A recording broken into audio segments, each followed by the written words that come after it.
Skenario sudah ditulis dalam Lauhil Mahfuz dan sudah dijalankan, dan apa yang terjadi sekarang sesuai dengan apa yang Allah catat.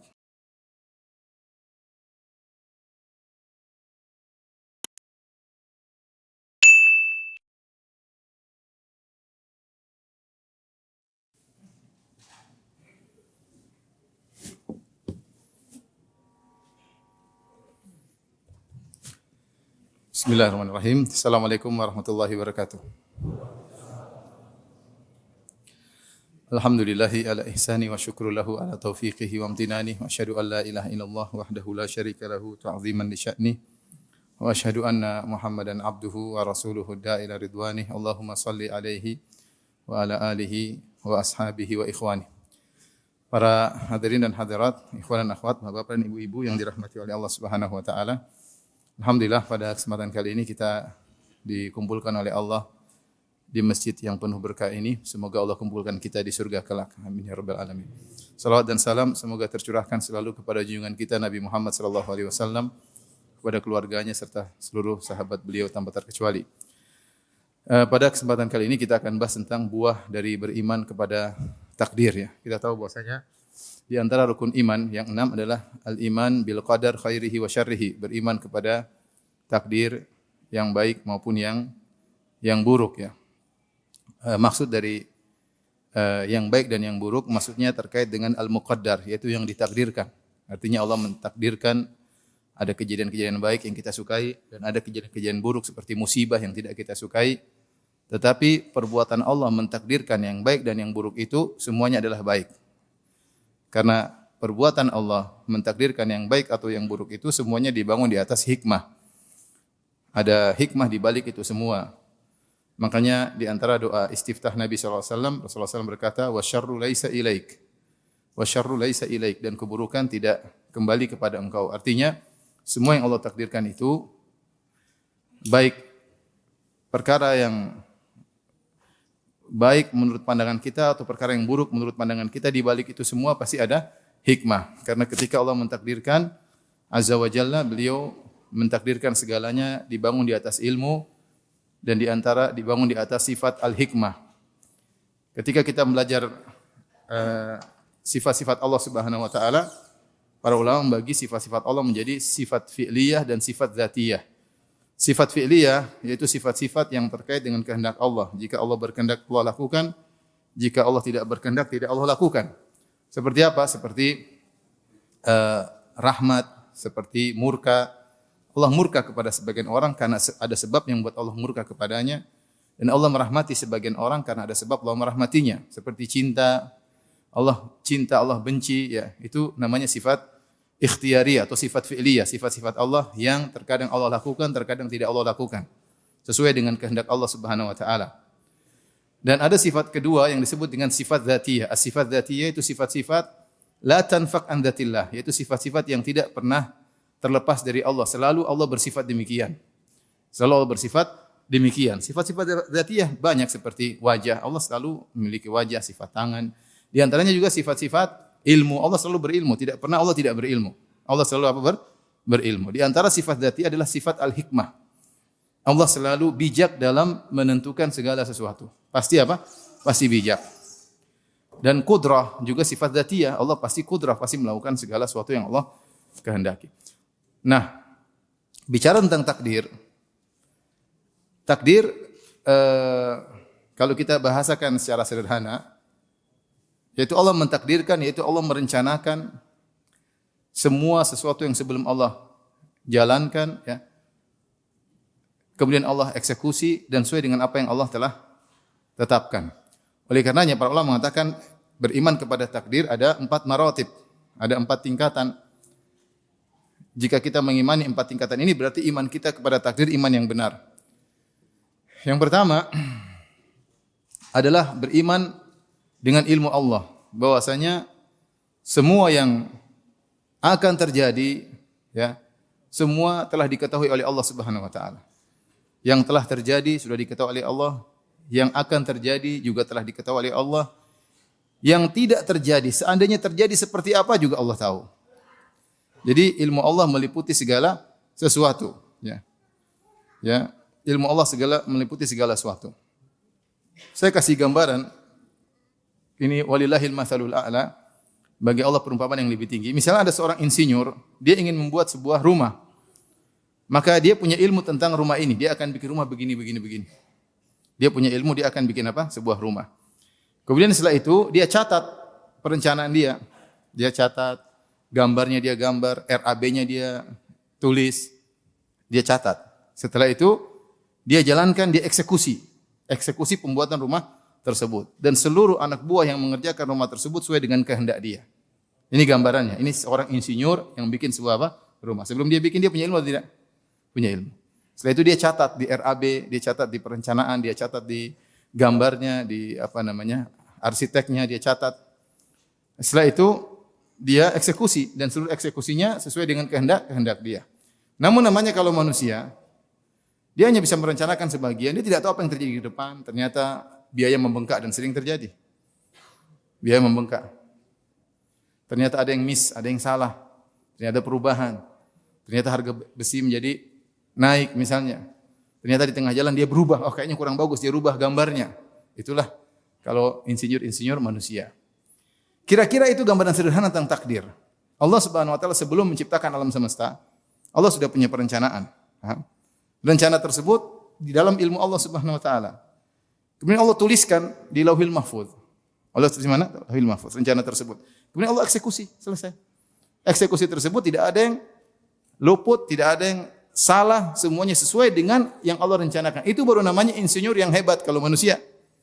Maka Allah ahsanul muqaddirin. Allah Subhanahu wa taala adalah yang terbaik dalam menciptakan, merencanakan sesuatu. Tidak ada satupun yang keluar dari perencanaan Allah Subhanahu wa taala. Ini saya kasih gambaran apa? Sederhana. Makanya ketika para ulama mengatakan iman kepada takdir 4 maratib, yaitu tadi kira-kira berilmu sebelum menciptakan, kemudian Allah catat ilmunya tersebut dalam Lauhil Mahfuz.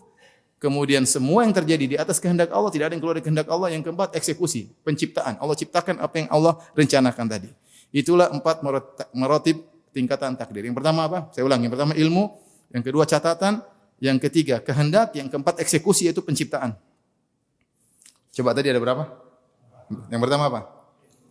Ilmu. Yang kedua mencatat. Yang ketiga kehendak. Yang keempat eksekusi itu menciptakan. Kalau insinyur ya membuat bangunannya. Kalau Allah menciptakan. Ini logika sederhana untuk takrib, untuk memudahkan kita paham tentang masalah takdir.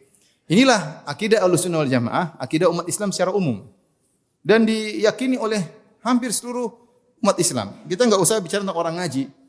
Ya, ibu kita saja yang mungkin tidak pernah ngaji, kalau terjadi sesuatu, sudah takdir ya piye katanya. Mau bagaimana lagi, sudah takdir. Orang-orang tua kita aja bilang begitu, apa sudah takdir. Wes sudah digariskan sama yang di atas. Mereka yakini hal ini, bahwasanya semua sudah direncanakan, ditetapkan oleh apa? Allah. Sudah digariskan, sudah ditetapkan, sudah mau diapain lagi, kita enggak bisa menghindar. Beda ketika kita bicara akidah Yahudi. Akidah Yahudi, Allah Subhanahu wa taala ternyata tidak tahu apa yang bakalan terjadi. Dalam Bible, dalam perjanjian lama, dalam kitab Kejadian, Allah menyesal. Jadi dalam Bible perjanjian lama Allah menyesal. Allah menyesal kenapa Allah ciptakan manusia, ternyata manusia jadi penjahat. Maka Allah menyesal telah menciptakan apa? Manusia. Ketika ada kata Allah menyesal, berarti Allah ketika membuat tidak berencana dong. Atau rencananya meleset, ya kan? Atau rencananya apa? Meleset. Itu berarti saya enggak tahu ada konsep takdir dalam agama Yahudi atau tidak. Tapi kalau kita baca Bible seperti itu. Bahwasanya disebutkan Allah menyesal dalam 2 ayat kalau tidak salah, disebutkan Allah menyesal karena menciptakan manusia, ternyata manusia berbuat apa? Kejahatan dan yang lainnya, akhirnya menyesalah Rabb. Allah pun menyesal. Nah, dalam Islam enggak mungkin Allah menyesal. Karena semua sudah berjalan dengan rencana Allah. Kapan seseorang menyesal? Tatkala dia di luar perencanaan. Tidak tahu dampaknya, baru apa? Menyesal. Insinyur bikin rumah, menyesal. Aduh, saya enggak sangka ternyata biayanya membengkak. Saya tidak sangka ternyata bakalan daerah banjir di sini. Sudah bikin rumah bagus-bagus, ternyata daerah banjir. Ini contoh, maksudnya dia tidak tahu apa yang terjadi ke depannya sehingga menyesal. Demikian juga di antara akidah yang keliru tentang ini, akidahnya orang-orang Syiah.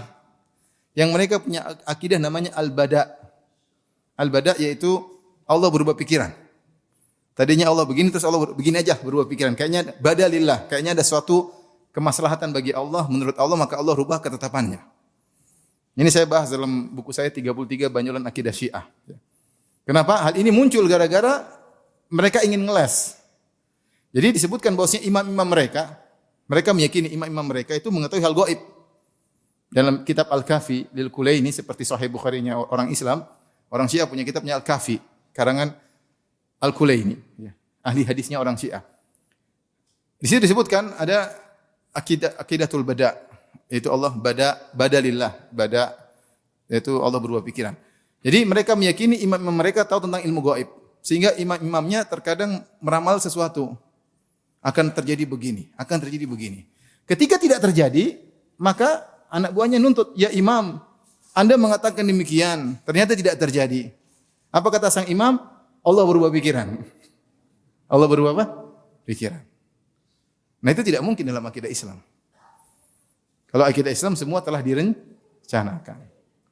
Skenario sudah ditulis dalam Lauhul Mahfuz dan sudah dijalankan, dan apa yang terjadi sekarang sesuai dengan apa yang Allah catat. Nah, oleh karenanya untuk memahami akidah takdir kita harus tunduk otak kita. Jangan suka tanya kenapa begini, kenapa begitu. Karena akan ada permasalahan cuma itu. Loh, kok Allah takdirkan gini? Kok Allah takdirkan begitu? Kenapa saya mengalami ini? Kenapa harus dia yang begitu? Kenapa bukan saya? Kenapa harus saya? Nah, seperti itu. Itu pertanyaan-pertanyaan yang tidak akan bisa dijawab kecuali ilmu kita selevel dengan ilmu Allah. Paham? Sederhananya begini, sederhananya. Ada insinyur kemudian bikin rumah. Terus ada anak kecil datang. Terus insinyur bikin ini, bikin besi. Dia bingung, ini apa ini? Kenapa begini? Kenapa harus begini? Kenapa? Mau dijelaskan enggak? Apa memang anak masih kecil, otaknya enggak nyampe. Itu baru level sang anak ini dengan level insinyur.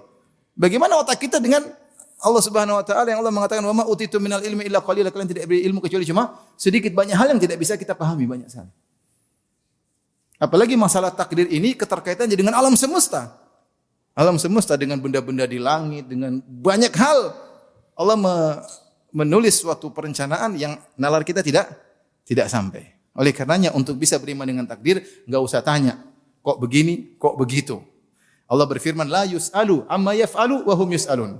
Allah tidak ditanya tentang apa yang dia lakukan. Jangan tanya, kenapa begini, kenapa begitu. Itu kalau fisika boleh, kenapa begini, kenapa begitu, biologi. Karena kalau perbuatan Allah, la yus'alu amma yaf'alu wa hum yus'alun. Allah tidak boleh ditanya tentang apa yang dia kerjakan. Tetapi merekalah manusia akan ditanya, kenapa kalian berbuat. Ini kunci kita dalam memahami apa? Takdir. Ketika seorang mulai masuk dalam ranah ini, kenapa begini, kenapa begitu, dia akan tersesat seperti orang-orang Mu'tazilah. Tentu ini pembahasannya panjang masalah iman dengan takdir, tapi bukan itu pembahasan kita. Saya ingin itu kasih mukaddimah bahwasanya apa yang terjadi dan yang akan terjadi semua telah tercatat. Dalam hadis kata Nabi sallallahu alaihi wasallam, "Innallaha kataba maqadirul khalaiq qabla an yakhluqas samawati wal ard bi 50,000 sanah." Allah telah mencatat takdir seluruh alam semesta, makhluk alam semesta. Allah sudah catat takdir, yaitu skenario apa yang terjadi, bagaimana kesudahan mereka, semua sudah Allah catat. Sebelum Allah menciptakan langit dan bumi dengan masa 50.000 tahun, yaitu 50.000 tahun sebelum Allah ciptakan langit dan bumi, Allah sudah catat apa yang akan terjadi. Catatnya di mana? Di Lauhil Mahfuz.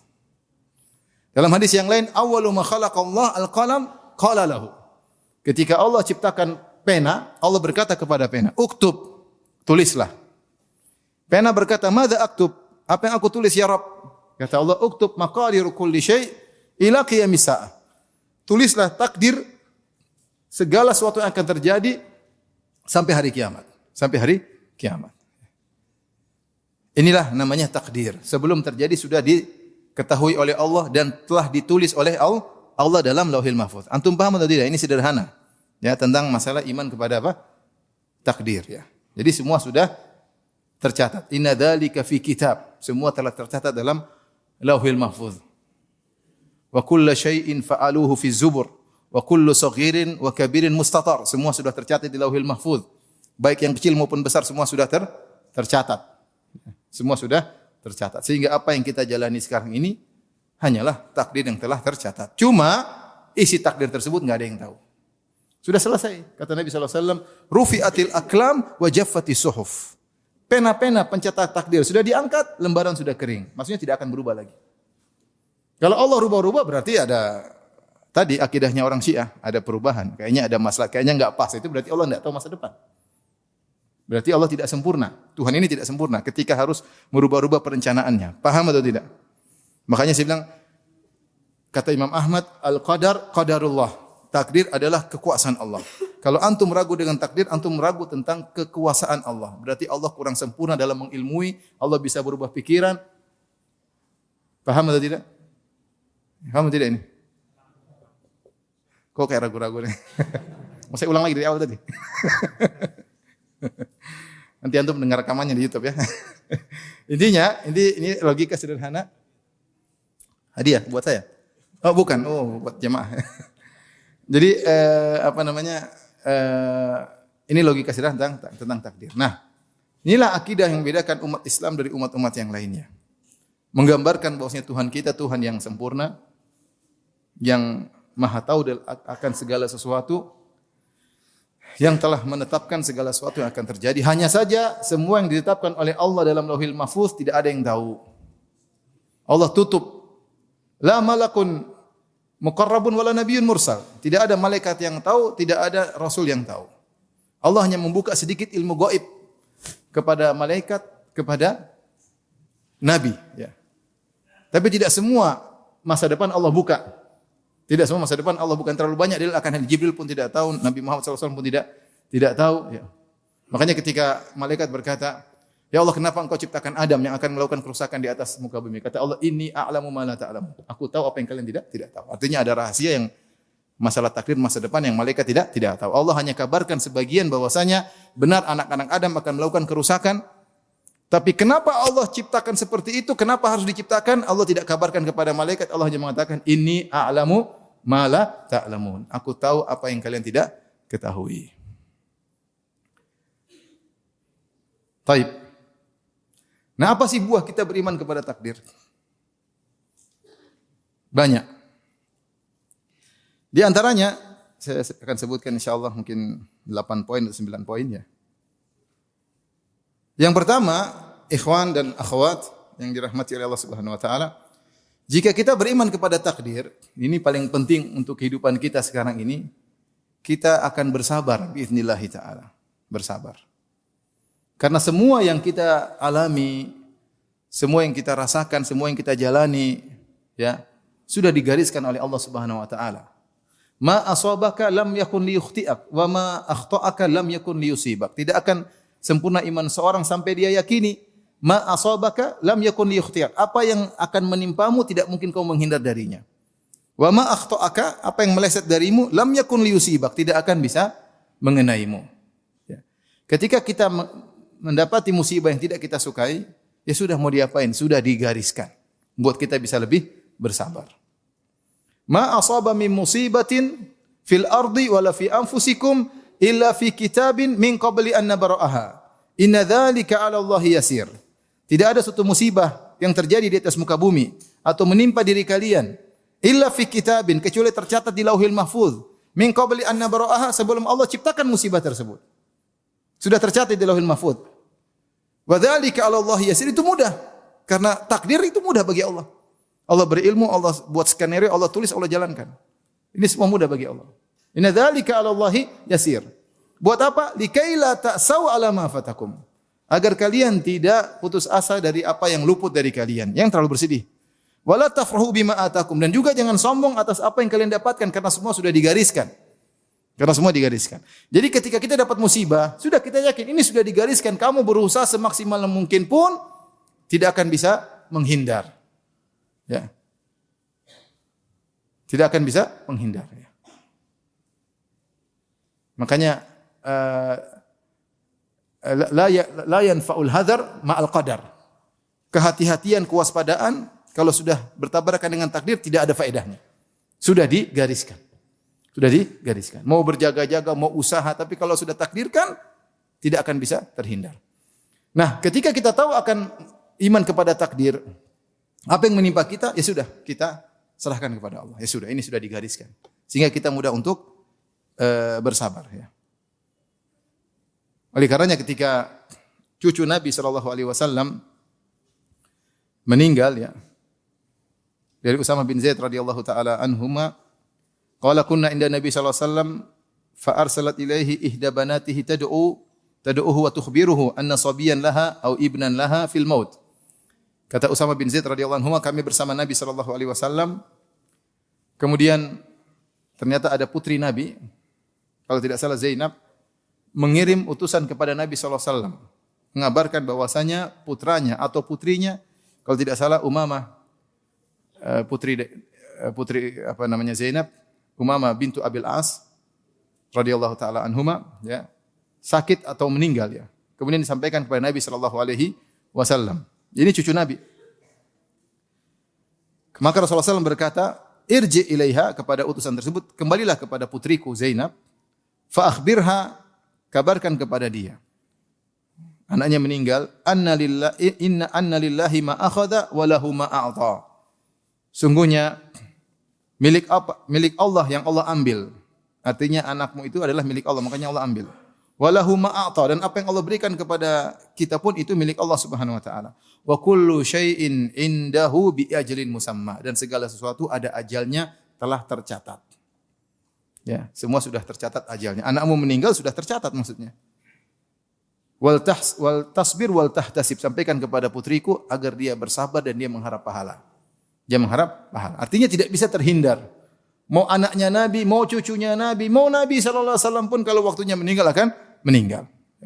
Tidak bisa dihindari. Jadi ini meringankan beban ketika kita tertimpa musibah. Ya. Saya sering kasih lelucon. Saya bilang misalnya kalau sering saya bilang bapak-bapak, saya bilang sering misalnya ibu-ibu lah atau bapak-bapak ya. Bapak pulang ke rumah, pulang kerja capek-capek, sampai di rumah ternyata diomelin istri. Pulang kerja dari jam 8 pergi, kerja di kantor berhadapan dengan bos, diomelin bos ya. Kemudian pulang bercita-cita ketemu istri dengan senyuman, ternyata sampai di rumah diomelin istri lagi. Diomelan bos plus omelan apa? Istri. Untuk sabar bilang apa? Wahai sayangku, sungguhnya omelanmu telah tercatat 50.000 tahun sebelum Allah ciptakan langit dan bumi. Antum sabar itu. Jadi sudah mau diapain? Ini omelan enggak bisa dihindari. Ke depan masih kita usahakan, tapi ini omelan sudah terjadi, tidak bisa dihindari. Sudah tercatat 50.000 tahun sebelum Allah ciptakan langit dan bumi. Jadi wes mbien dicatat, sudah lama. Dicatat, enggak bisa dihindari, mau diapain? Dan seperti itu. Jadi kalau kita terkena musibah, kita ingat ini sudah takdir. Ya, ini semua sudah ketentuan Allah. Tidak ada yang bisa menghindar dari ketetapan Allah Subhanahu wa taala. Ini yang pertama. Yang kedua, di antara faedah dari beriman kepada takdir yang tadi Allah sebutkan, yaitu tidak sombong. Tidak sombong. Ya. Illa fi kitabin min qabli an nabra'aha inna dzalika 'ala Allah yasir likai la ta'sau 'ala ma fatakum wa la tafrahu bima atakum. Agar kalian tidak sombong dengan apa yang Allah berikan kepada kalian. Kalau kita berhasil, kita mungkin jadi penguasa yang sukses, kita mungkin ya berhasil naik jabatan, kita mungkin berhasil naik pangkat, mungkin kita berhasil mendidik anak-anak, mungkin kita berhasil mendidik keluarga, mungkin kita berhasil bangun masjid, mungkin banyak hal keberhasilan yang kita raih. Jangan kita sombong. Karena semua sudah digariskan 50.000 tahun sebelum menciptakan langit dan bumi, engkau akan membangun masjid, engkau akan berhaji misalnya, engkau akan umrah, engkau akan menjadi seorang dai, engkau akan menulis sebuah buku-buku agama, ya. Engkau akan begini, engkau akan begitu. Semuanya sudah ditakdirkan sehingga tidak perlu sombong. Toh ini kamu hanya menjalankan garis yang telah ditulis oleh Allah Subhanahu wa taala. Karena kalau kita tidak yakini takdir, kita merasa sombong. Karena saya, kita lupa diri. Allah ingatkan, semua telah tercatat. Agar kau tidak sedih kalau terkena musibah, dan kau tidak sombong kalau mendapatkan keberhasilan. Sebenarnya ini inti dari beriman kepada takdir itu adalah ini. Bukan untuk bertanya, kok Allah begini, kok Allah begitu. Kapan kelompok-kelompok firqah sesat muncullah, firqah Qadariyah dan firqah Jabariyah, karena mereka masuk pada ranah yang bukan ranah mereka. Masuk dalam ranah kenapa Allah begini, kenapa Allah begitu. Kalau begitu ya nggak akan sampai karena akal kita tidak bakalan sampai. Tapi ranah kita sebagai makhluk adalah agar tidak terlalu bersedih dan agar tidak sombong ketika mencapai keberhasilan. Toh keberhasilan yang kita dapatkan itu ya sudah takdir. Ya, saya kalau bicara misalnya saya nggak usah bicara saya aja lah. Saya bisa belajar di Madinah. Saya tidak melakukan sebab-sebab tertentu. Artinya saya tinggal di suatu keluarga yang alhamdulillah dulu kami tidak ada yang sholat di keluarga. Satu keluarga tidak ada yang sholat. Yang pertama kali sholat seingat saya adalah saya. Pertama ngaji sholat 5 waktu, baru kemudian adik-adik saya. Seingat saya ya. Kemudian kakak semuanya, ibu semuanya. Ya. Tapi kita hidup di keluarga yang tidak mengenal sholat. Artinya sebab hidayah nggak ada. Sebab hidayah itu tidak ada. Ya. Artinya kalau saya kadang putar TV ada lihat imam Masjid Haram tidak terpikir saya mau haji, mau umroh, nggak ada. Maksudnya nggak tertarik. Jadi tidak ada dari kecil cita-cita mau jadi ustadz tuh nggak ada. Nggak ada. Artinya sebab hidayah kalau saya pikir nggak ada. Udah hidup di satu, saya sholat rutin itu satu SMA baru saya sholat. Nah, saya ingat di kompleks saya juga, ya saya ingat saya orang-orang juga jarang sholat. Orang-orang juga jarang sholat. Jangankan sholat Jumatan aja orang jarang. Tidak tahu sekarang insya Allah sudah pada baik. Tapi zaman saya kompleks agak seperti itu. Jadi kurang. Jadi kalau saya mau bilang sebab hidayah kurang. Beda dengan seorang yang tumbuh di dua orang tua yang kemudian mungkin ustadz dan ustadzah. Kalau anak jadi ulama sih wajar atau anak jadi ustadz wajar. Kalau saya bicara saya zaman dahulu kemudian tinggal di kondisi yang seperti itu, artinya sebab untuk menuntut ilmu hampir-hampir tidak ada. Pikiran semuanya adalah duniawi, ya. Pikiran duniawi. Ini menjalani kegiatan sampai SMA, kemudian tapi seperti itu, seperti Allah, ya ini namanya nikmat. Makanya tahadduts bin nikmat, saya ceritakan nikmat yang Allah berikan kepada saya. Secara sebab tidak ada, tapi Allah takdirkan begitu. Mau diapain? Itu namanya jangan sombong. Jangan sombong. Ada salah seorang murid saya datang, Ustaz, saya dulu paling benci dakwah salaf. Setiap ada dakwah saya lawan, saya cerca, tapi saya seperti kayak seperti kambing congnya atau seperti sapi yang ditarik hidungnya, Allah ajak kepada manhaj salaf. Dari benci kepada manhaj salaf sekarang jadi dai. Artinya dia berusaha untuk menentang manhaj salaf, tapi Allah mentakdirkan dia mengenal manhaj apa?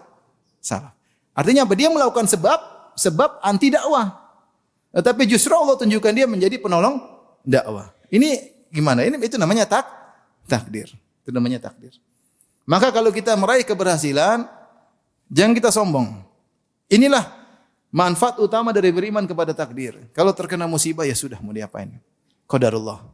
Apalagi antum sudah prosedural, sudah berusaha, sudah berdoa, sudah maksimal, sudah ikhtiar, kemudian hasilnya tidak sesuai dengan yang antum inginkan, ini namanya takdir. Kalau dapat sesuatu, jangan sombong. Tapi faedah yang ketiga, agar kalau kita beriman kepada takdir, kita tidak ujub. Kenapa tidak ujub? Karena kita tidak tahu bagaimana kesudahan kita. Makanya suatu yang menggelisahkan para ulama dahulu adalah masalah al-khawatim. Bagaimana kesudahan mereka? Mereka enggak tahu. Kita enggak tahu bagaimana nasib kita ketika akan meninggal dunia. Kita enggak tahu. Sekarang kita alhamdulillah Allah berikan nikmat. Mudah-mudahan Allah teruskan nikmat kita sehingga kita meninggal dalam kondisi husnul khatimah. Amin ya rabbal alamin. Tapi tidak ada di antara kita yang tahu bagaimana kesudahan kita. Makanya dalam hadis Rasulullah SAW bersabda, "Inna ahadakum la ya'malu bi amali ahli jannah hatta ma yakunu bainahu wa bainaha illa dhira' fayasbiqu alaihi alkitab." Sungguhnya salah seorang dari kalian melakukan amalan-amalan penghuni surga sampai jarak antara dia dengan surga hanya tinggal 1 hasta. Artinya kalau dia meninggal mungkin masuk surga tinggal sedikit. Fayasbiqu alaihi alkitab. Namun sudah kedahuluan takdir. Fayamalu bi amali ahli nar. Di penghujung hayatnya dia beramal dengan amalan penghuni neraka jahanam. Kemudian dia meninggal fayadkhuluha. Kemudian dia masuk neraka jahanam. Dan ada orang seperti itu. Orang-orang dahulunya, ya dai-dai juga ada ya. Saya kemarin dapat klip ada seorang yang di Arab Saudi ya. Dai yang tadinya begini kemudian berubah. Yang tadinya menasihati para pemuda untuk tiba-tiba joget-joget. Subhanallah. Ini zaman sekarang. Zaman sekarang. Dahulu ada namanya Abdullah Al-Qasimi. Abdullah Al-Qasimi katanya dia dari Mesir tapi dia tinggal di Qasim. Kemudian dia pakar akidah. Sampai dia menulis kitab Sira' Bainal Tauhid wal Wathaniyah. Pertarungan antara tauhid dengan paganisme, dengan penyembahan terhadap selain Allah Subhanahu wa taala. Itu dia bantah syubhat dia. Bukunya sangat top, sangat bagus sampai banyak ulama memuji dia. Sampai ulama bikin syair-syair tentang buku ini, saking hebatnya buku ini. Di penghujung dia kayaknya murtad. Bayangkan sudah jadi pakar akidah di puncak ilmu. Di puncak ilmu akidah. Sampai bantahin ahlu syirik. Dia bantah, bukan cuma sekedar ngerti, dia bantah mereka, syubhat-syubhat mereka dia habisi. Ke ujung-ujungnya dia ragu tentang Islam. Hati sangat lemah. Oleh karena tidak ada yang boleh ujub. Mau dia pakar apapun dia tidak tahu bagaimana penghujungnya. Sudah ada contoh-contoh orang-orang yang seperti itu. Yang penghujungnya kemudian dia berubah. Sebagian teman-teman mungkin tidak sampai tahapan begitu. Saya dulu punya teman-teman waktu saya pertama ngaji di UGM, saya ingat si fulan, saya tanya gimana mereka. Mereka itu dulu yang penyebab kita dapat hidayah. Bagaimana semangat mereka mengajak kita untuk ngaji adik-adik kelas. Saya tanya gimana si fulan? Waduh sudah tidak ngaji lagi Ustaz. Kenapa? Terpengaruh istrinya. Masya Allah. Mungkin istrinya terlalu cantik. Makanya antum enggak usah terlalu cantik kalau cari istri. Nanti lupa sama Allah, ingat mikir istri melulu ya. Kalau sudah dapat syukuri yang ada. Maksud saya ini terjadi. Jadi kita enggak tahu penghujung kita bagaimana. Sebaliknya antum jangan meremehkan orang. Antum lihat orang maksiat, mungkin ahlul bidah suatu saat bisa sadar dia. Kita enggak tahu. Inna ahadakum la ya'malu bi amali ahlin nar. Hatta ma yakunu bainahu wa baina ila dhira'. Sungguh salah seorang dari kalian melakukan amalan penghuni neraka jahanam. Sampai jarak antara dia dengan neraka tinggal 1 hasta. Fayasbiqu alaihil kitab. Dia sudah kedahuluan takdir. Fayamalu bi amali ahlil jannah. Kemudian di akhir hayatnya dia beramal dengan amalan penghuni surga. Fayadkhuluha. Kemudian dia masuk surga. Kata Ibnu Daqiqil Id rahimahullah taala dalam syarah Arba'in Nawawiyah untuk mengangkat husnuzan kita kepada Allah. Kata Ibnu Daqiqil Id, model yang kedua lebih banyak daripada model yang pertama. Artinya bekas penjahat lebih banyak daripada bekas ustaz. Benar bekas ustaz jadi penjahat ada. Tapi lebih banyak orang jahat kemudian apa? Sadar banyak. Tapi kita tidak boleh ujub karena kita tidak tahu kesudahan kita bagaimana. Di antara hal antum mungkin rasakan. Terkadang kita agak goyang iman kita ketika kita diuji dengan ujian yang berat. Kita mulai suudzon sama Allah. Itu kita alami kadang-kadang. Wa zulzilu hatta yaqula ar-rasulu walladzina amanu ma'ah mata nasrullah. Mereka digoncang sampai Nabi dan pengikutnya berkata, kapan datang pertolongan Allah Subhanahu wa taala? Maksud saya, Allah berfirman, "Wa minan nasi may ya'budullah ala harfin, fa in asabahu khairun itma'anna bih, wa in asabatu fitnatun inqalaba ala wajhihi. Khasirat dunya wal akhirah. Dzalika huwal khusranul mubin." Dalam surat Al-Hajj kata Allah Subhanahu wa taala, di antara manusia ada yang beribadah kepada Allah cuma tidak totalitas, hanya di ujung-ujung saja. Di antara bukti dia beribadah hanya di ujung-ujung saja. Kalau dia dapat kebaikan, imannya tenang. Dia tenang. Kata Syekh Sa'di rahimahullah, dia tenang, tenteram bukan karena imannya tapi karena kebaikan yang dia rasakan. Dia ridho dengan kebaikan. Wa in asabathu fitnatun inqalaba ala wajhi. Tapi kalau dia ditimpa dengan kesulitan, dia murtad. Jadi yang buat dia tenang itu bukan imannya ternyata, tapi tenang karena duniawi. Nah ada orang kita terkadang seperti kita lemah iman kita enggak tahu sampai kapan kita bisa bertahan. Maka jangan pernah ujub dengan apa yang sudah kita raih sekarang. Jangan ujub jenggot kita sudah panjang, jangan ujub. Jangan ujub kita sudah cingkrang, jangan ujub kita sering salat 5 waktu, jangan ujub dengan sedekah yang sudah kita sedekahkan, jangan ujub dengan ceramah yang sudah kita sampaikan, jangan ujub dengan ilmu yang sudah kita raih. Jangan ujub Anda menjadi pakar ini, enggak ada ceritanya. Kalau Allah rubah, Allah bolak-balikkan hati manusia, mudah sekali hati berubah. Di antara sebab hati kita berubah kalau kita ujub. Makanya ketika para ulama membahas tentang Abdullah Al-Qasimi, mereka mengatakan dia terkena ujub. Bisa jadi dia terkena apa? Ujub. Karena bayangkan tulis buku, keren, detail, bantah syubhat, dipuji sana sini, malah dia yang tersungkur. Sang penulis sendiri yang tersungkur. Karenanya dengan beriman kepada takdir, karena kita tidak tahu bagaimana penghujung kita, tidak usah ujub. Kita enggak tahu bagaimana ujung kita. Jangan terpedaya dengan pujian manusia. Jangan terpedaya orang-orang semua menunjukkan tangan kepada kita. Jangan terpedaya dengan penghormatan orang kepada kita. Jangan terpedaya dengan bangunan masjid yang sudah kita bangun. Dengan sedekah yang kita sedekahkan. Kita tidak tahu apakah kita ikhlas sehingga bertahan iman kita, ataukah kita riya, ataukah kita ujub yang bisa berujung pada kehancuran. Ini di antara faedah kita beriman kepada takdir. Jangan sampai apa? Ujub. Yang keberapa itu? Yang ketiga, yang keempat? Sekarang keempat. Oh, yang tadi ketiga, sekarang keempat. Ya. Tidak ada khilaf rupanya.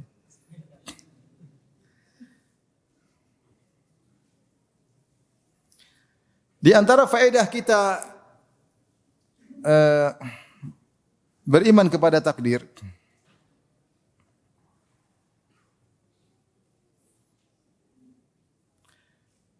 kita tidak hasad sama orang. Tidak hasad, kita tidak hasad.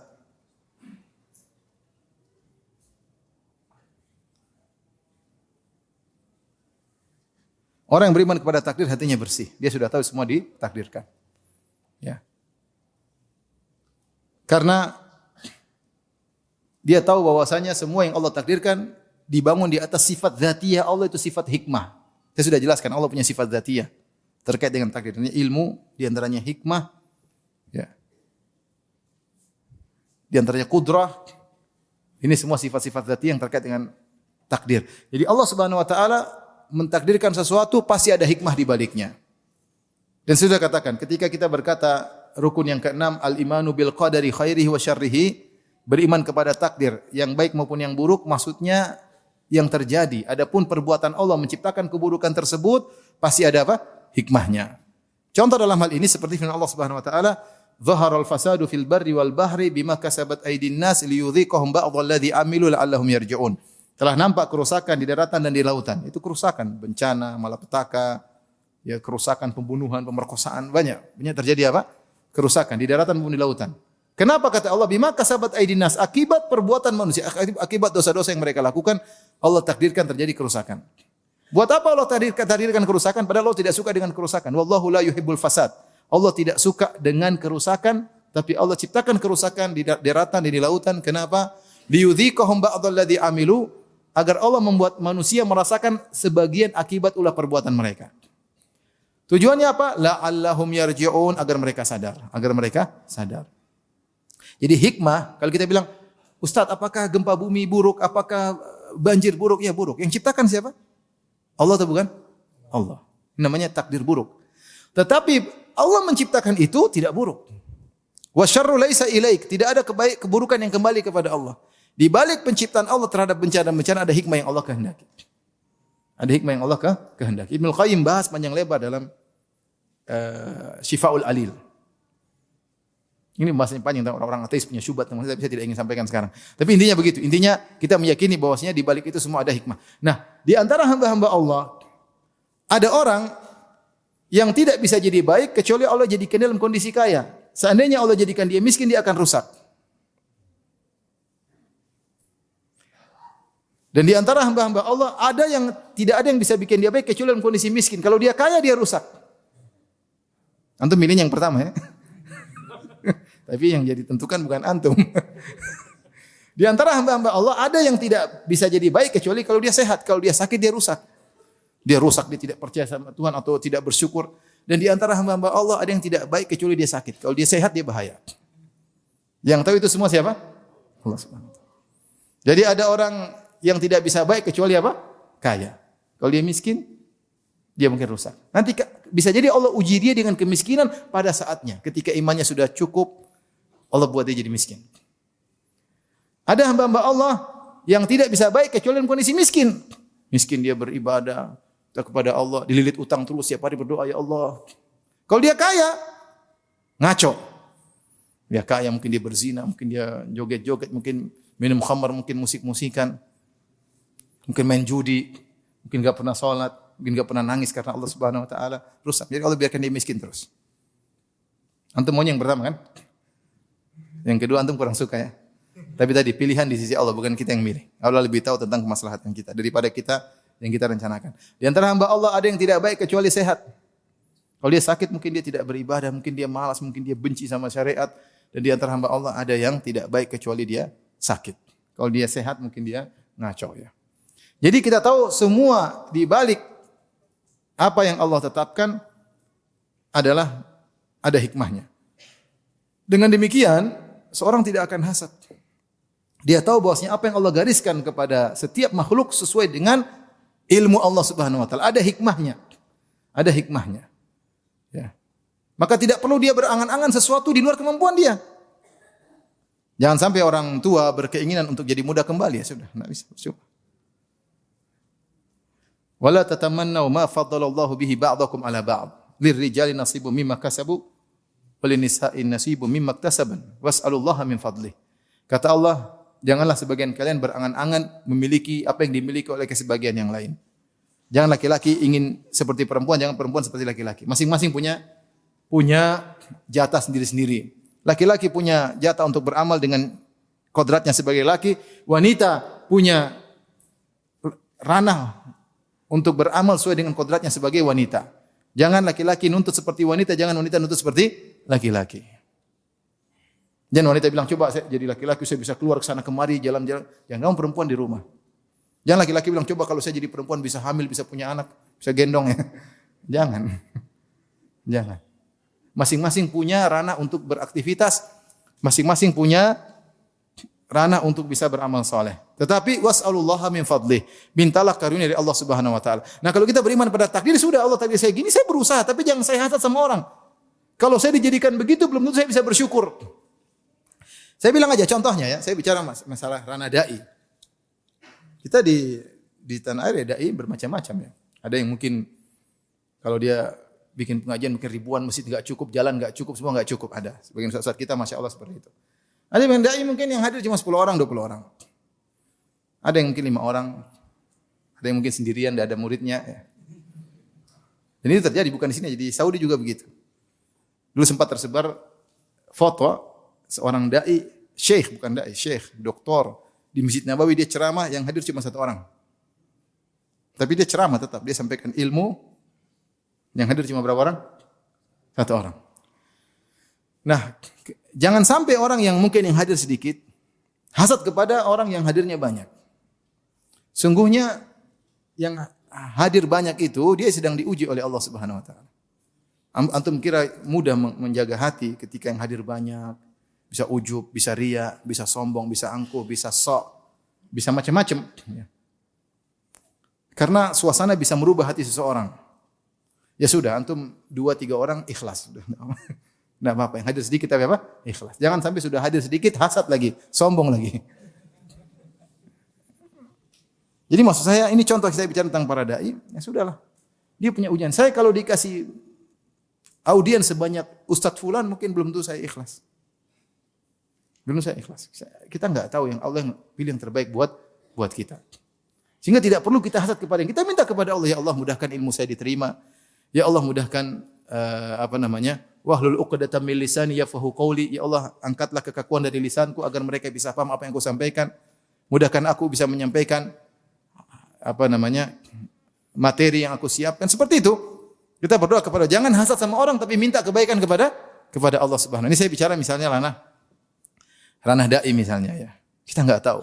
Ya akhi, belum tentu orang yang pengikutnya banyak surganya lebih tinggi daripada antum yang tidak ada pengikutnya. Benar atau tidak? Yang penting kan di akhirat bukan di sini. Betapa banyak orang surganya tinggi enggak ada yang kenal. Jadi jangan memang kalau kecuali ada ketentuan yang pengikutnya paling banyak, surganya paling tinggi, ya kita banyak-banyakan pengikut. Tapi kan tidak, ternyata ada nabi laisa ma'ahu ahad. Ada seorang nabi tidak ada pengikutnya sama sekali. Yang penting antum baik dengan Allah Subhanahu wa taala. Allah tahu yang terbaik bagi antum. Kalau antum dijadikan tenar tersohor, belum tentu antum ikhlas. Belum tentu antum ikhlas. Makanya kalau antum lagi misalnya panitia pengajian, tidak mesti antum harus dekat sama ustaz. Kalau saya ingin dekat dengan ustaz. Kalau antum tidak jadi dekat terus ya sudah. Antum sudah salam ustaz, ustaznya cuekin ya sudah. Antum dekat sama ustaz belum tentu ikhlas. Nanti foto sama ustaz upload niatnya apa? Buat nikah lagi. Jual nama ustaz untuk kawin lagi, ngawur. Foto kemudian masuk, niatnya apa? Foto-foto kemudian masukkan ke dalam Instagram atau foto sama ustaz. Ya Allah yang Maha tahu niatan. Maksud saya itu berat, itu pun bisa merubah niat seseorang. Jadi Allah lebih tahu mana yang terbaik bagi antum. Antum berusaha, tidak usah hasad sama orang. Tidak usah hasad sama orang, ya. Yakin apa yang Allah tetapkan itu yang terbaik bagi antum. Semua ada hikmahnya, semua ada hikmahnya. Tugas antum hanyalah ikhtiar dan berusaha. Taib.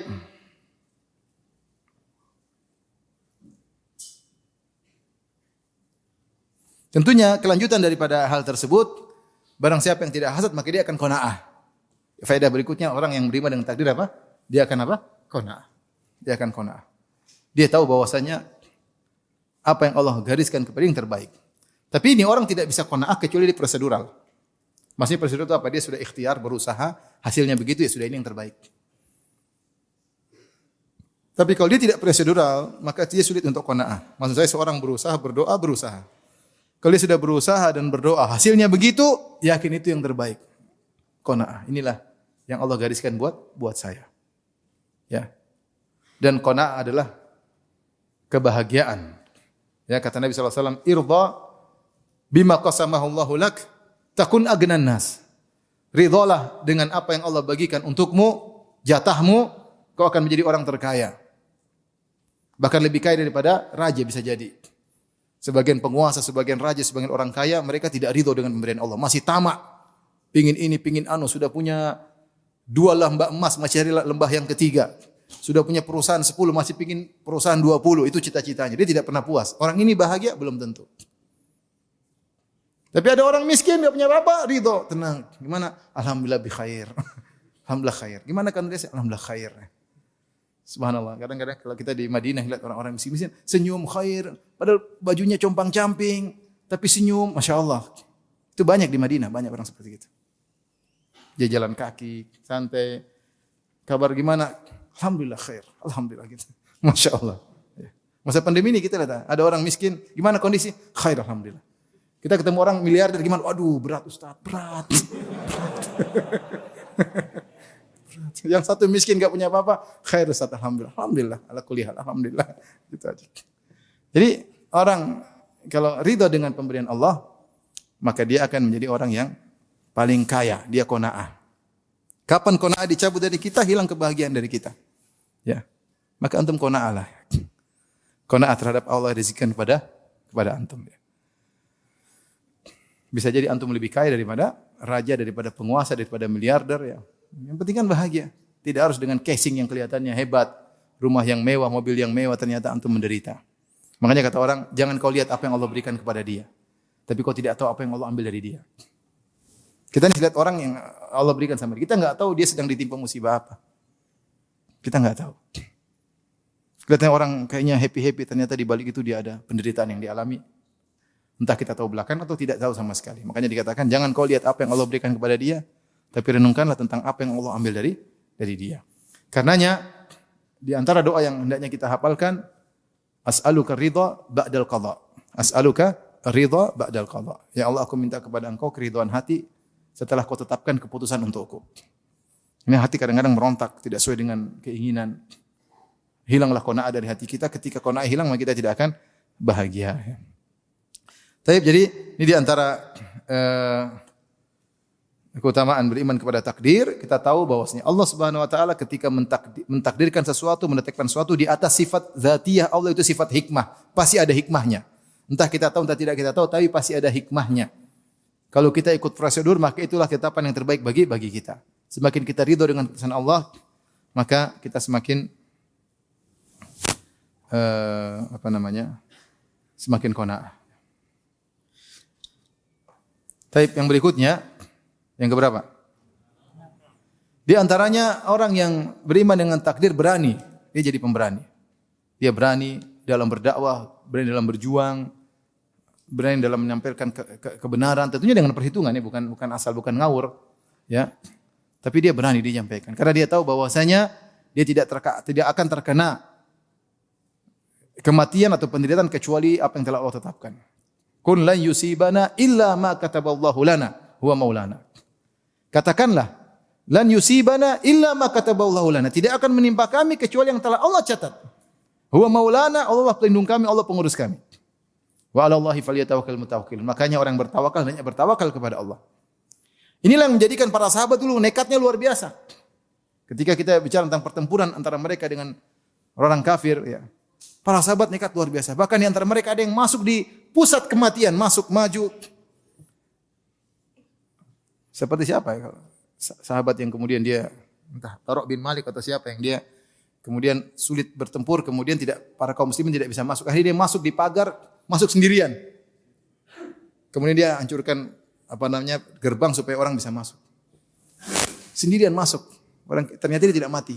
Dia tidak mati. Kenapa? Dia yakin kalau memang saya tidak mati, tidak bakalan mati. Meskipun loncat ke dalam kerumunan pasukan musuh. Contoh nyata adalah Khalid bin Walid. Khalid bin Walid, apa kata Khalid bin Walid ketika akan meninggal dunia? Ketika Khalid bin Walid akan meninggal dunia, beliau menangis. Karena cita-cita beliau adalah meninggal di medan pertempuran. Tapi ternyata beliau beraninya luar biasa, maju dalam pertempuran tidak mati-mati. Bagaimana dalam perang Mu'tah. Sampai dia berperang dengan 9 pedang. Luar biasa. Pedangnya patah. Ambil pedang kedua, patah lagi, ambil pedang ketiga. Masya Allah, kuatnya tangannya, pedang yang patah. Kalau kita baru pertama tangan kita yang patah. Saya bayangkan subhanallah Khalid bin Walid perang sampai 9 pedang, pedang terakhir tidak patah. Tapi 8 pedang patah di tangannya. Bagian pertempuran luar biasa. Ya, tapi tidak mati. Yang meninggal pun luar biasa. Contoh Ja'far bin Abi Thalib ketika meninggal, ditemukan di tubuhnya 80 sekian bekas luka.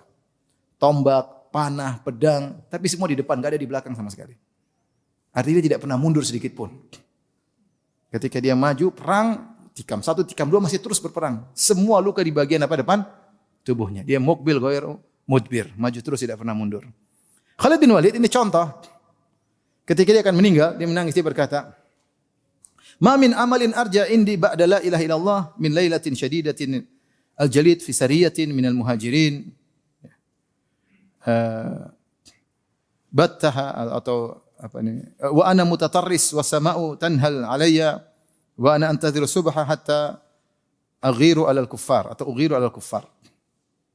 Fa alaikumul jihad. Dia bicara tentang jihad ya. Dia berkata, tidak ada amal yang paling aku harapkan, yang paling aku banggakan di hadapan Allah agar aku bertemu dengan Allah seperti suatu amalan yang paling aku sukai, yaitu di malam yang sangat dingin. Kemudian aku pun tidur di bawah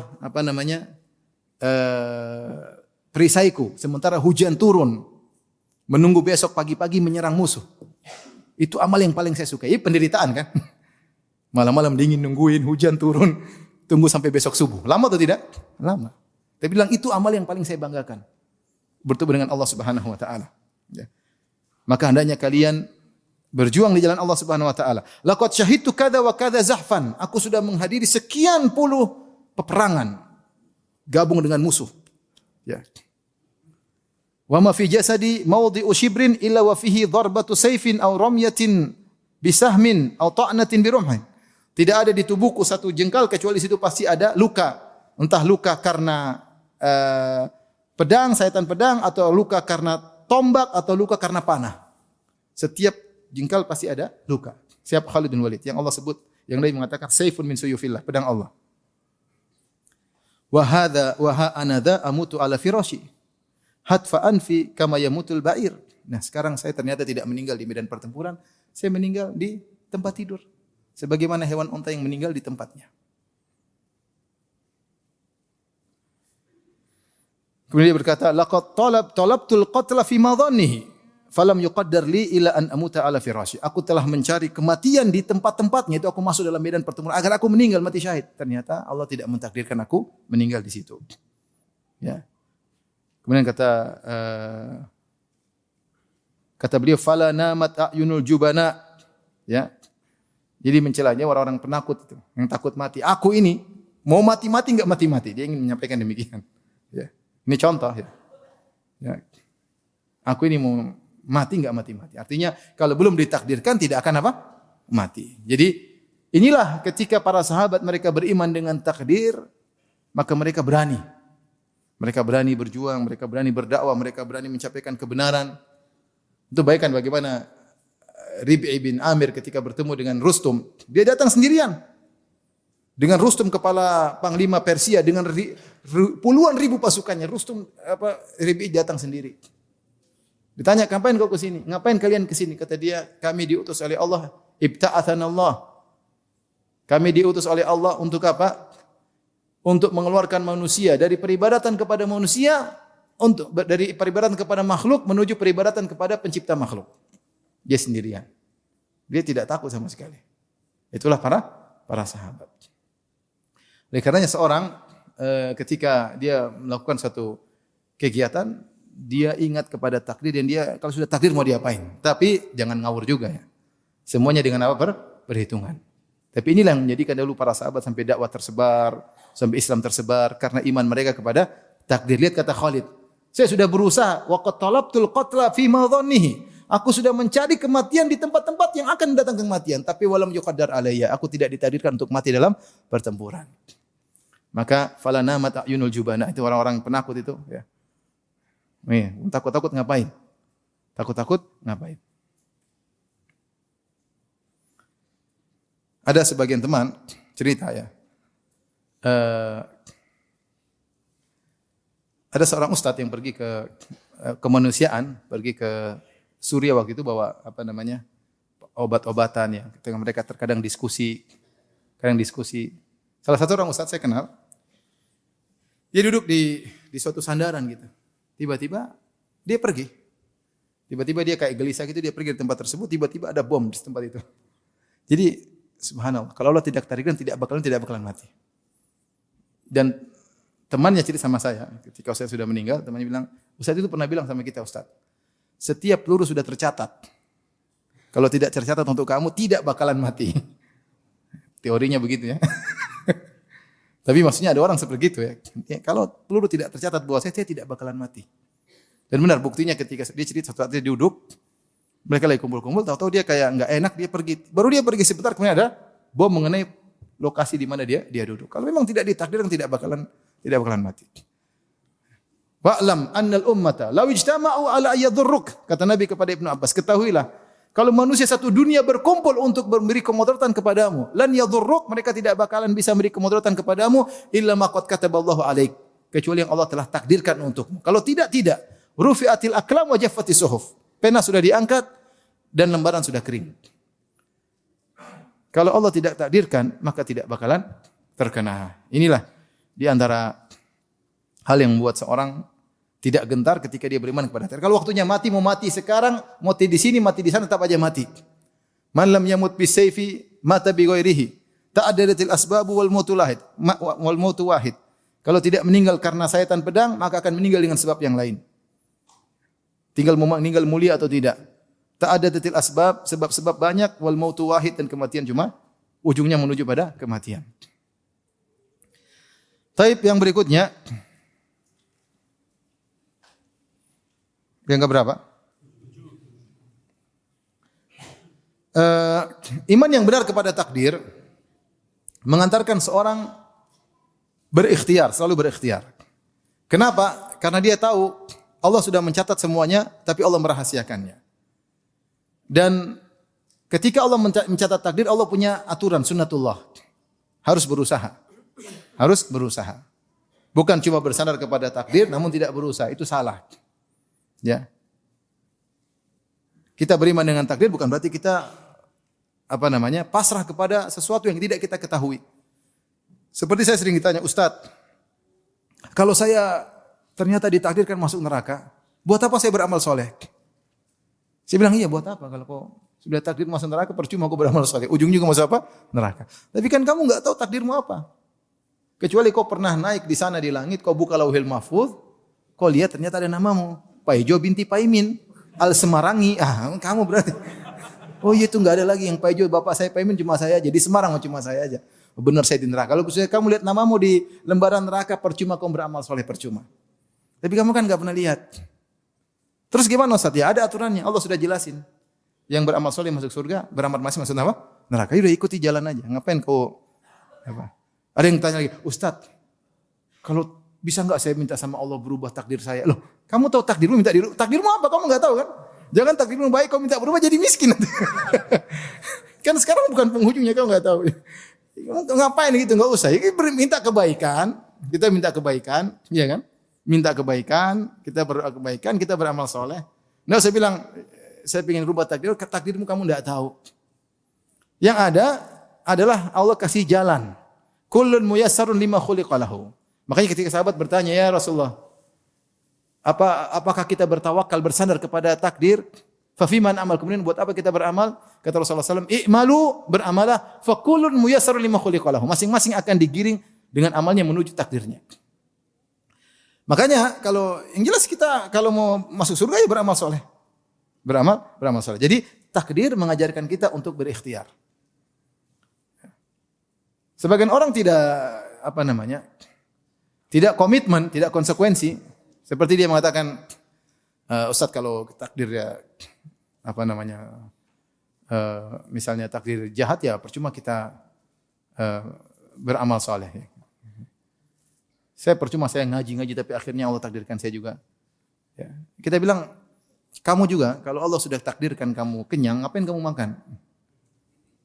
Tapi kamu makan kan? Kalau mau kenyang. Coba kamu bilang, Allah takdirkan saya kenyang, saya nggak usah makan pun bakalan kenyang. Tapi dia tidak komitmen. Ketika dia lapar dia cari apa? Makan. Ketika dia makan kenyang, berarti takdirmu kamu kenyang dengan cara makan. Sama, sakit juga demikian. Kita ingin sembuh, kita berusaha. Kadang sembuh, terkadang tidak. Tapi ada jalannya. Ya. Kaya miskin juga berusaha. Ya Ustaz, kalau Allah takdirkan saya kaya, saya di rumah aja jadi kaya. Iya benar, tapi kan ada aturannya. Kecuali bapakmu Sultan Semarang ya. Kemudian bapakmu meninggal, kamu dapat warisan di rumah saja, enggak apa-apa. Kamu bukan Sultan Semarang bapakmu yang masalahnya. Ya udah kamu berusaha. Jadi ketika beriman takdir kita harus berikhtiar. Dan itu yang dipraktikkan oleh Nabi SAW. Nabi SAW saja dalam perang Uhud, Rasulullah SAW pakai baju perang 2, pakai helm, ya. Rasulullah pasang strategi, Rasulullah musyawarah terlebih dahulu sallallahu alaihi wasallam, kemudian pasang strategi, kasih peringatan jangan sampai turun. Semuanya sebab. Yang dilakukan oleh Nabi sallallahu alaihi wasallam ada strateginya, bukan asal yang penting ya udah takdir enggak. Kita harus berikhtiar, berusaha. Kalau kita sudah berusaha semaksimal mungkin ternyata gagal, itulah yang terbaik. Yakinlah itu yang terbaik. Yang terakhir, ikhwan dan akhwat yang dirahmati Allah Subhanahu wa taala, jika seorang beriman kepada takdir, hatinya selalu tenang. Makanya ada orang-orang, ada tulisan dokter-dokter kafir kadang heran melihat orang Islam. Sekarang ada dokter kafir, dia ingin mengabarkan bahwasanya orang Islam ini terkena kanker. Dia bingung bagaimana mau cara menyampaikan. Mau ngomong dari mana, bingung. Bingung dari sini kah, mukadimahnya apa? Intinya dia sampaikan kepada orang muslim tersebut, Anda terkena kanker. Dia bilang, innalillahi wa inna ilaihi raji'un. Terus sudah, mau diapain? Tegar, kuat, dan banyak orang seperti itu. Jika katakan kamu terkena kanker, sabar dia. Karena saya ketemu orang terkena kanker, sabar dia. Ya, qadarullah Ustaz. Qadarullah. Ya. Dan itu tidak teriak-teriak, tidak ngamuk-ngamuk, tidak lempar sini. Itu banyak orang Islam seperti itu. Kenapa? Karena dia beriman kepada apa? Takdir, sudah takdir. Saya enggak bisa kabur dari ini semua. Hatinya tenang menghadapi permasalahan. Kita hidup di atas muka bumi ini tidak ada yang luput dari permasalahan. Permasalahan banyak. Permasalahan kadang di rumah, permasalahan dengan tetangga, permasalahan dengan masyarakat, banyak permasalahan. Tapi kita jalani dengan prosedural, dengan baik, kemudian kita akan tenang. Yang penting saya sudah beribadah, saya sudah berdoa, saya sudah prosedural, saya sudah berusaha, keputusannya serahkan kepada Allah Subhanahu wa taala. Ya. Itulah orang-orang Islam, sehingga hati mereka harusnya menjadi orang yang paling tenang, ya. Tidak seperti sebagian orang kemudian coba dulu saya seperti ini, yang menyesalkan masa lalu yang tidak mungkin kembali lagi. Coba dulu saya begini, tentu tidak begini. Coba kalau saya dulu itu fa innallahu taftahu amala syaitan. Berkata seandainya membuka pintu-pintu syaitan, buat orang tidak ridha kepada Allah Subhanahu wa taala. Buat orang terus dalam kesedihan, tidak berhenti-berhenti. Ya. Tapi kalau dia bilang qadarullah, semua sudah takdir, mau diapain? Bismillah, jalani. Maka dia akan selalu tenang. Ini ikhwan dan akhwat yang dirahmati Allah Subhanahu wa taala, sebagian yang saya sampaikan tentang buah dari beriman kepada takdir. Semoga Allah menjadikan kita hamba-hambanya yang beriman kepada takdir, hamba-hambanya yang selalu ridha dengan keputusan Allah Subhanahu wa taala. Ya, dan inilah ibadah yang agung, ridha dengan keputusan Allah Subhanahu wa taala. Demikian wabillahi taufiq hidayah. Assalamualaikum warahmatullahi wabarakatuh.